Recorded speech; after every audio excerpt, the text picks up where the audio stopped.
के जरिए देश में बेहतर बनाया गया है और प्रगति के तहत 377 परियोजनाओं की समीक्षा भी की गई है और इन परियोजनाओं में पहचाने गए 3,162 मुद्दों में से 2,958 का समाधान ये प्रगति पोर्टल के माध्यम से हुआ है।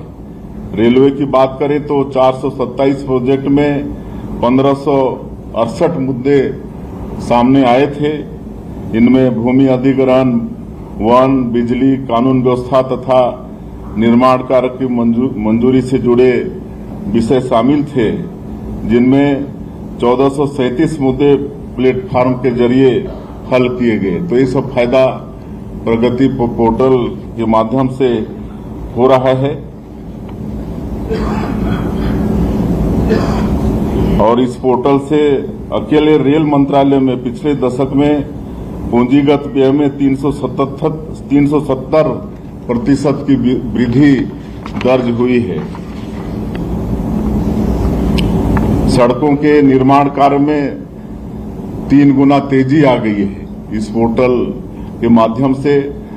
जहां पहले 11.6 किलोमीटर सड़क प्रतिदिन बनती थी, आज ये पोर्टल के सहयोग से 34 किलोमीटर प्रतिदिन सड़क का निर्माण संभव हो रहा है। सड़क परिवहन और राजमार्ग मंत्रालय की 1463 परियोजनाओं में 2095 मुद्दे आए, जिनमें 1968 मुद्दों का समाधान किया गया। प्रगति के प्रयासों से 458 परियोजनाएं क्रियान्वयन के स्तर पर आ चुकी हैं, वहीं 937 पर काम चल रहा है। बिजली मंत्रालय की 416 परियोजनाओं में 885 मुद्दे सामने आए, जिनमें 803 का समाधान प्रगति व्यवस्था के जरिए किया गया। इनमें 237 परियोजनाएं क्रियान्वयन के स्तर पर आ चुकी हैं। 108 परियोजनाओं पर काम चल रहा है। तो इस तरह से प्रगति पोर्टल के माध्यम से देश और प्रदेश में निर्माण कामों में तेजी आई है।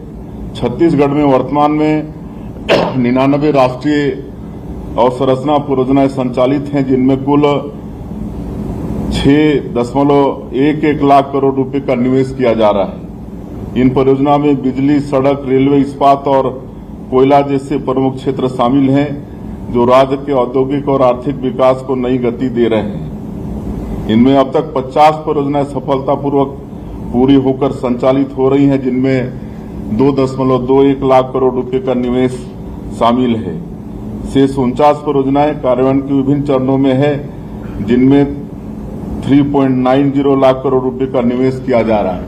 तो इस तरह से हम देख रहे हैं कि प्रगति पोर्टल के माध्यम से पूरे देश और प्रदेश में विकास कामों में तेजी आई है और इसके कारण आम जनता को लाभ भी हो रहा है और समय पर काम पूरे भी हो रहे हैं और लागत भी उसकी बढ़ नहीं रही है।